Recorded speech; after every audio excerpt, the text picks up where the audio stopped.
औज़ुबिल्लाहिमिनश्शैतानिर्रजीम बिस्मिल्लाहिर्रहमानिर्रहीम। क़ब्ल एहतराम मुंहिंजा दोस्तो भाइरो बुज़ुर्गो अस्सलाम वालेकुम। मां तव्हांजो पंहिंजो तव्हांजो दोस्त तव्हांजो ख़ादिम शहरयार।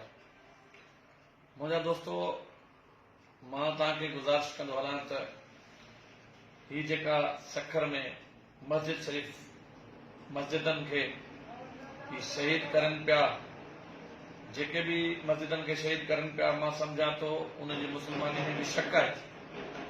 हिकिड़ो मुस्लमान कीअं थो मस्जिद पंहिंजे मुल्क में कीअं थो मस्जिद शहीद करे सघे।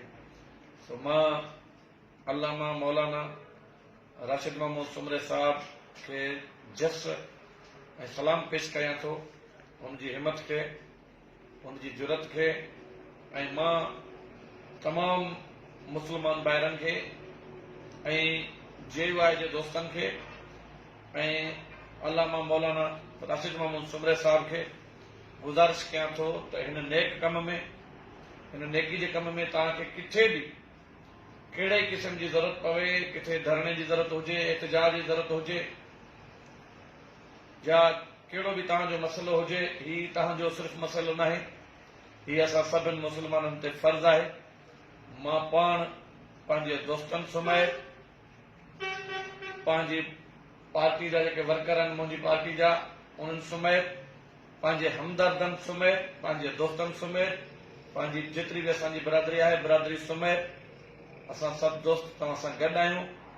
किथे बि एहतजाज जो सॾु ॾियणो हुजे त असांखे ज़रूरु ॿुधाइजो। ही नेकी जो कमु आहे, ही इंशाअल्लाह तव्हां सां गॾिजी कंदासीं।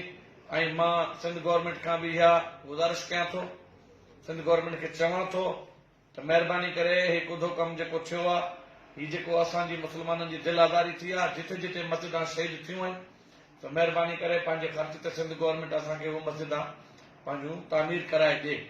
ऐं वफ़ाक़ी गवर्नमेंट खे बि मां वीडियो जे ज़रिए पैगाम ॾियां थो, PTI जे दोस्तनि खे पैगाम ॾियां थो त महिरबानी करे तव्हां जेके बि वफ़ाक़ी नुमाइंदा आहियो, उहो मुंहिंजे हिन पैगाम ज़रिए तव्हांखे वीडियो ज़रिए पैगाम ॾियां थो तव्हांखे त महिरबानी करे ही जेको असांजे सखर में जेको कुझु थियो आहे, मस्जिदनि सां बेरमती थी आहे, या शहादत थी आहे मस्जिदनि जी, शहीद थियूं आहिनि, महिरबानी करे असांखे तव्हां ॿई गवर्नमेंटां गॾिजी करे ठाराए ॾियो।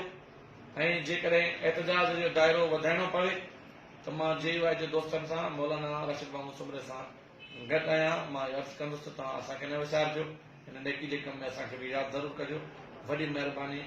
पाकिस्तान ज़िंदा।